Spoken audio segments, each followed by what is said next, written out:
Secondary అండి. ప్రజల కోరిక అది కాపు రిజర్వేషన్. మూడో అంశము కాపులకు సంబంధించినటువంటి వ్యవహారంలో ఇప్పుడు వెనకబడినటువంటి వర్గాలకి మన ఫార్వర్డ్ క్యాస్ట్లకి ఓసీలలో ఈ రోజున 10% రిజర్వేషన్లు మనం ఇస్తున్నటువంటి పరిస్థితులు పార్లమెంట్ లో తీర్మానం చేస్తుంది. ఆ 10% రిజర్వేషన్లో ఆంధ్రప్రదేశ్లో ఒక 5% కాపులకు ఇవ్వండి అని అడుగుతున్నారు. మరి ఆ విషయం ఏమైనా ఆలోచన చేస్తుందా లేదా ఈ కూటమి ప్రభుత్వం? ఇక కీలకమైనటువంటిది పవన్ కళ్యాణ్ మనకి దిక్చూసి అని కాపులందరూ కూడా భావించారు. ఎందుకోసం అంటే కాపులు ఓట్లు వేస్తేనే పవన్ కళ్యాణ్ డిప్యూటీ సీఎం అయ్యాడా, లేక ఆయన 100% స్ట్రైక్ తో గెలిచాడంటే ముందు కాపులందరూ ఓన్ చేసుకున్నారు, మిగతా వాళ్ళందరూ కూడా మద్దతు ఇచ్చినటువంటి పరిస్థితి. మరి అలాంటప్పుడు పవన్ కళ్యాణ్ కాపులకు సంబంధించినటువంటి వ్యవహారంలో రాజకీయ పరంగా కూటమిలో నామినేటెడ్ పోస్టుల విషయంలో కానివ్వండి, మిగతా రాజకీయ పరమైనటువంటి ప్రాధాన్యతకు సంబంధించినటువంటి అంశాలలో కానివ్వండి, ఇవన్నిట్లో కాపులకు సముచిత స్థానం కల్పించేటువంటి విధంగా ఒక ప్రయత్నం అయితే ఖచ్చితంగా పవన్ కళ్యాణ్ చేయాలి. మరి చేస్తున్నారా చేయట్లేదా అని అంటే అసంతృప్తి ఉన్నటువంటి మాట వాస్తవం. మీరు గమనించండి, ఒక ఉదాహరణ చెప్తాను. ఇప్పుడు రామారావు ఉన్నారండి, ఆయన జనసేన పార్టీకి సంబంధించి మొన్న సస్పెండ్ చేశారు. ఆ సంబంధించిన ఏదో కమిటీ వేశారు, అలాగనే చాలా 2-3 సస్పెండ్ చేశారు. ఏంటయ్యా వీళ్ళు లేవనెత్తినటువంటి అంశం? క్షేత్రస్థాయిలో జనసేన కార్యకర్తలు మనకు సముచితమైనటువంటి స్థానం మిగతా నామినేటెడ్ పోస్టులో వీటిల్లో రావటం లేదని భావిస్తున్నారు అనేటువంటి విషయాన్ని విజ్ఞాపన పూర్వకంగా చెప్పాడు ఆయన రామారావు. అంతే కదా, చెప్పేదానికి ఏం చేశారు పవన్ కళ్యాణ్? సస్పెండ్ చేశాడు ముందు.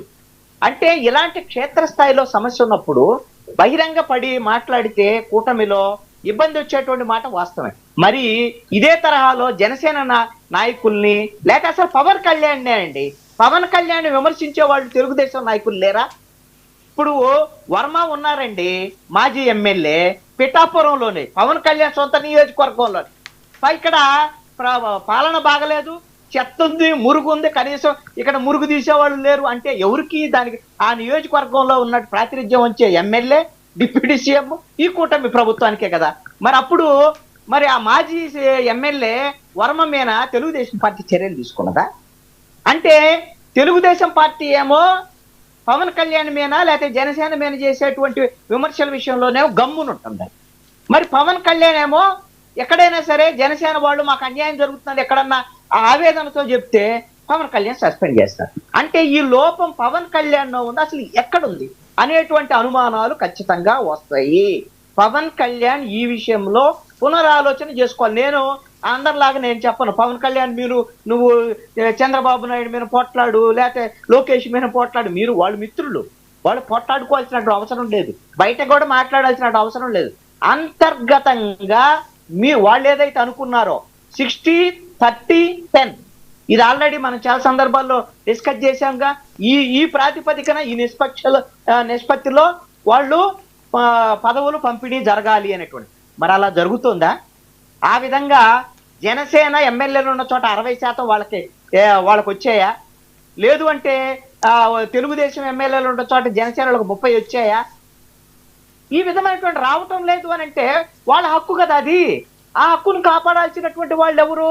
వీళ్ళు మాట్లాడితేనేమో పవన్ కళ్యాణ్ సస్పెండ్ చేస్తారు, అసలు మాట్లాడాల్సిన పవన్ కళ్యాణ్ మాట్లాడట్లేదు. కాబట్టి నేను గొడవ గురించి చెప్పటం లేదు, వాళ్ళ హక్కులను కాపాడేటువంటి విషయంలో జనసేన కార్యకర్తల ఆకాంక్షను కాపాడేటువంటి విషయంలో పవన్ కళ్యాణ్ కొంచెం చొరవ చూపాల్సినటువంటి అవసరం ఉందనేటువంటిది మాత్రం నేను సూచన చేస్తాను.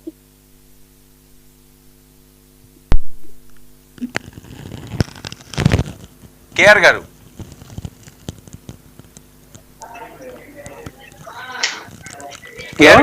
ఏమండి మీరు టీవీ చూడకండి. టీవీ చూడలేదండి. మాట్లాడండి కేఆర్ గారు. అదే కృష్ణాంజలి గారు మాట్లాడుతున్నారు కదా, వాళ్ళకి చాలా ధన్యవాదాలు, బాగా మాట్లాడతారు. తర్వాత 99 ఛానల్ కూడా చాలా చక్కగా చూపిస్తుంది. కానీ ఈ కూటమి ప్రభుత్వంలో కింద కేడర్లు నలిగిపోతున్నారు. హలో, మాట్లాడండి, వినిపిస్తుంది, మీరు కంటిన్యూ చేయండి. కింద వాళ్ళు నాయకులు అయితే బాగానే ఉన్నారు, కింద కేడర్ నలిగిపోతున్నారు. ఎవరిని పట్టించుకోవట్లా. టీడీపీ గెలిచిన చోట జనసేన వాళ్ళని అసలు పూర్తిగా పట్టించుకోవట్లా. ఏం చేయాలో అర్థం కావట్లేదు. ఇప్పుడు ప్రజారాజ్యం పెట్టినప్పుడు కూడా తిరిగాము, చిరంజీవి అభిమానులుగా ఆయన పట్టించుకోవాలా. ఈరోజు జనసేన వస్తే ఈ జనసేన పార్టీ కూడా ఆయనతో పొత్తు పెట్టుకొని కనీసం కార్యకర్తలన్నా గెలిచిన చోట చూసుకోవాలిగా. వాళ్ళకి ఎటువంటి పదవులు లేవు, ఎటువంటి గుర్తింపు లేదు. మరి ఆ రోజు రంగా గారిని ఆ విధంగా చేశారు, తర్వాత చిరంజీవి గారిని చేశారు, ఇప్పుడు పవన్ కళ్యాణ్ గారు మరి ఏం చేస్తారో తెలియదు. అతను అభిమానుల ముందు కాపాడుకోవాలా, కార్యకర్తలను కాపాడుకోవాలి. ఇటువంటి చాలా ఉన్నాయి. ఇప్పుడు వైసీపీ ఉంది, వైసీపీ 151 సీట్లు ఇచ్చారు. మరి ఆయన కింద చిన్న చిన్న క్యాడర్ని పట్టించుకోకుండానే ఆయన ఈ విధంగా ఓడిపోవడం జరిగింది. మరి ఇదే విధంగా జరిగితే వీళ్ళకి అదే వస్తుందని మా ఆలోచన. అది ఎందుకంటే కింద క్యాడరు కార్యకర్తలు కానీ అభిమానులు కానీ ఎటువంటికి ఉపయోగం లేకుండా పోతుంది. ఇప్పుడు మేమున్నాం ఎప్పుడో 82 నుంచి చిరంజీవి గారి అభిమానులు. మరి ప్రజారాజ్యంలో ఏమి గుర్తింపు లేదు. జనసేన వచ్చిన తర్వాత జనసేన ఆయన నిలబడ్డాడు, కానీ కార్యకర్తలకి అభిమానులకి ముందు చూపించిన తర్వాత వేరే ఏదైనా. ఎందుకంటే వాళ్ళు లేనిది హీరోలు కానీ నాయకులు కానీ లేరు. దయచేసి పవన్ కళ్యాణ్ గారికి ఈ విషయం ద్వారా తెలియాలని నేను కోరుకుంటున్నాను. ఓకే, రైట్ సార్, మీ ఆవేదన అర్థమైంది. కృష్ణాంజనేయులు గారు, ఇదండి చిరంజీవి గారు అనుకున్నాం, రంగా గారు, ఏవైనా సరే రంగా గారు చిరంజీవి గారనే వస్తుంది. ఈసారి ఆ ప్రయారిటీ, ఆ ప్లేస్ అంతా కూడా పవన్ కళ్యాణ్ గారి చేతుల్లో మేము పెట్టాము. మాకు వేరే దిక్కు లేదు. లేకపోతే ఇంకా ఈయన తప్పించి వేరే వాళ్ళు ఎవరు కూడా ఇప్పుడు వచ్చే ఆ సామాజిక వర్గానికి అయితే అంత హైప్ ఉన్న వాళ్ళు ఎవరు కూడా వచ్చే పరిస్థితి కూడా కనిపించట్లేదు. పవన్ కళ్యాణ్ గారు కాకపోతే మళ్ళీ ఇంకొక నాయకుని కూడా ఆలోచించడానికి లేరు. సో ఇలాంటి సిచ్యువేషన్ చిరంజీవి గారిని అనుకున్నారు, అది సాధ్యం కాలేదు. వంగవీటి గారిని కోల్పోయారు. పవనే మాకన్నీ అని. ఇప్పుడు పవన్ కళ్యాణ్ మీద ఏమైనా కుట్రలు జరుగుతున్నాయా అనేటువంటి అనుమానము ఎవరో ఒక నాయకుడు అంటే వీళ్ళు రాజకీయ పరంగా